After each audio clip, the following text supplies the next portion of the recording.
Olá! O que a gente vai fazer aqui hoje é transformar conhecimento clínico em estratégias que funcionam de verdade, no dia a dia. Pensa nisso como um guia visual, feito especialmente para ajudar pais e cuidadores a criarem um ambiente com mais calma, mais conexão e, claro, muito mais autonomia para as crianças. E a grande pergunta que vai guiar a nossa conversa é essa, né? Como é que a gente pega aqueles momentos de pura agitação, de crise, e consegue transformar isso em rotinas que tragam calma e que fortaleçam os laços? É exatamente esse o caminho que a gente vai percorrer juntos. Certo, então vamos lá. Antes de qualquer coisa, a gente precisa mudar uma chavinha no nosso pensamento. Crises, aquela dependência excessiva, agitação, isso não é o problema.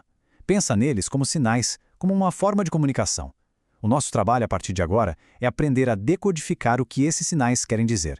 E para começar essa investigação, a gente entra na nossa primeira parte. O primeiro passo para mudar qualquer coisa é entender o porquê. Por que isso acontece? A gente precisa ir na raiz, na função daquele comportamento.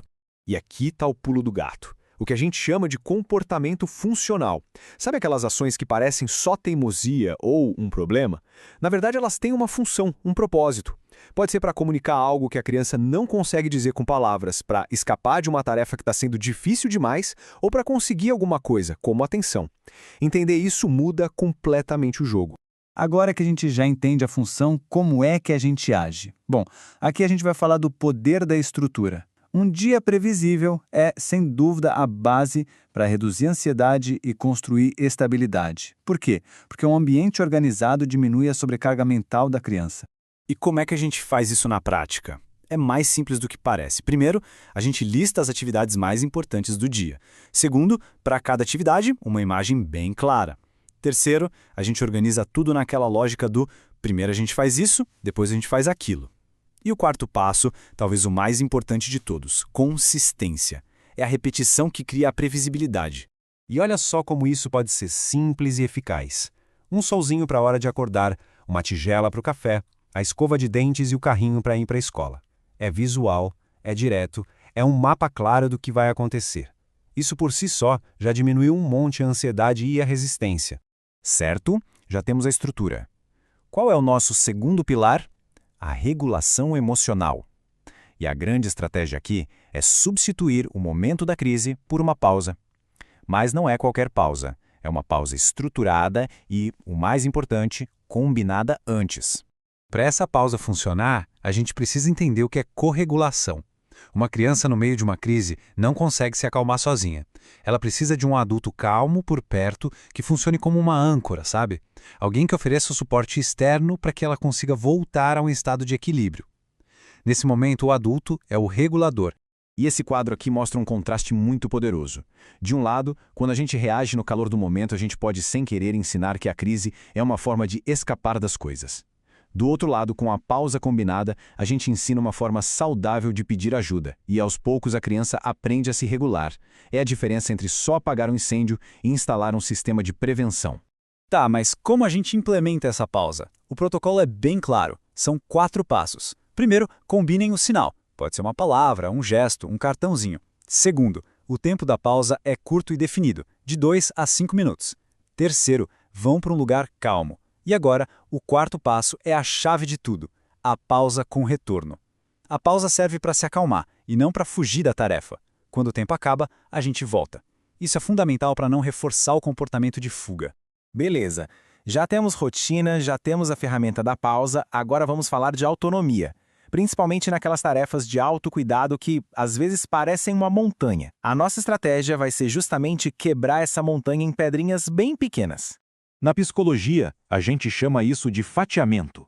A gente escolhe uma meta, tipo escovar os dentes, e quebra ela em microetapas visuais. No começo, a gente guia a criança, e conforme ela vai dominando cada pedacinho, a gente vai tirando o nosso suporte aos poucos.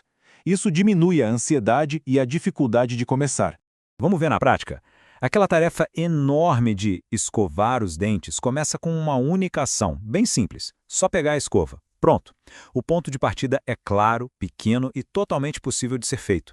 Isso já quebra a resistência inicial. E aí vem o próximo passo, igualmente pequeno e concreto: colocar a pasta na escova. A sequência visual vai construindo o caminho sem sobrecarregar.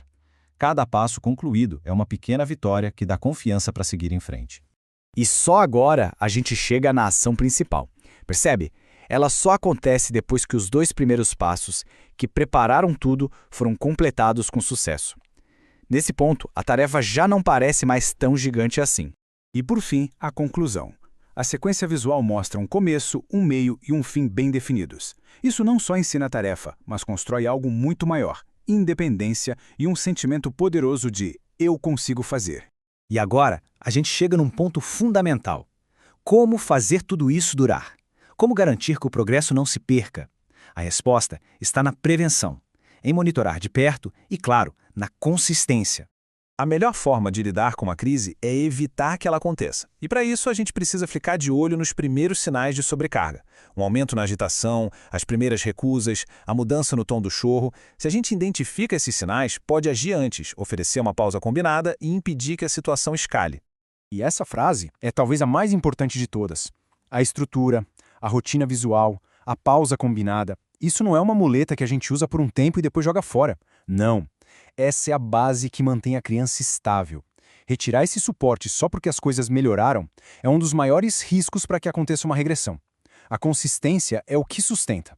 No fim das contas, o que tudo isso nos mostra é que, ao construir um mundo previsível e ensinar formas mais eficazes de comunicação, os pais se tornam os agentes de mudança mais poderosos na vida dos filhos. Muito mais do que cuidadores, eles se tornam mediadores do desenvolvimento e do sucesso. E com essa ideia poderosa, a gente encerra a nossa análise. As informações que compartilhamos aqui foram baseadas no laudo produzido pelo neuropsicólogo Marcelo Seifert. Muito obrigado pela companhia.